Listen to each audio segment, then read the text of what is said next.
एक छोटे से गांव के रहने वाली ज्योति का एक छोटा सा परिवार था। ज्योति के पति और उसके बेटा एक बेटी सब मिलकर रहते थे। ज्योति का पति मटका बेचता था। एक दिन रमेश मटका बेचकर जा रहा था, तभी उसका एक्सीडेंट हो जाता है।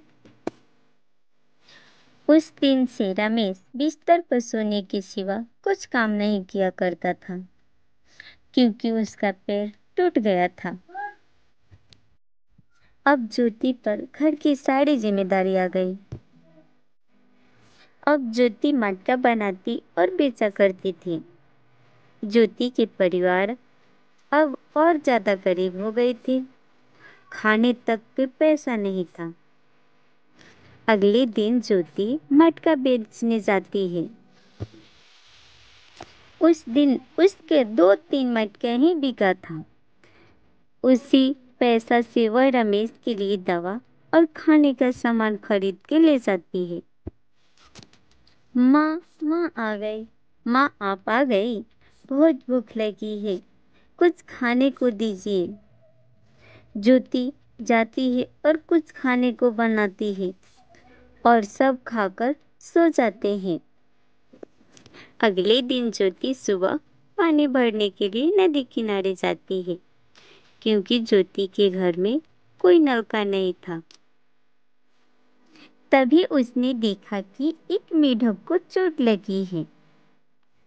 उसने मेढक की चोट पर नीम का लेप लगा देती है और चली जाती है।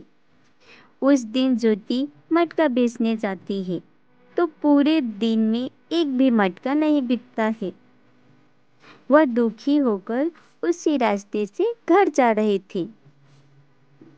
तभी वह मेढक ज्योति से पूछता है, तुम उदास होकर रोते हुए घर क्यों जा रही हो? ज्योति ने बताई, कल से एक भी मटका नहीं बिक रहा है, बच्चे भूखे हैं, मैं क्या करूं?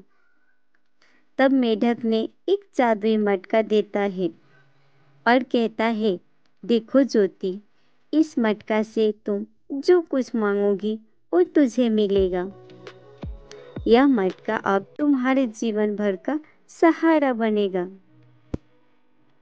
ज्योति मटका लेकर घर आती है और मटका से खाने का चावल दाल मांगती है। मटका ने ढेर सारे चावल दाल दिया, जिसे बनाकर ज्योति अपने पति और बच्चों का पेट भरती है। उस दिन से ज्योति मटका से हर चीज मांगने लगी। धीरे धीरे ज्योति के पति ठीक हो जाता है। फिर वह मटका बेचने का काम चालू कर देते हैं और जादुई मटका से मटका बनवाते हैं। जादुई मटका ज्योति की मदद के लिए कभी मटका बनाता था, कभी धन देता था। ऐसे ही करते करते ज्योति और उसका परिवार एक अच्छा जीवन जीने लगता है।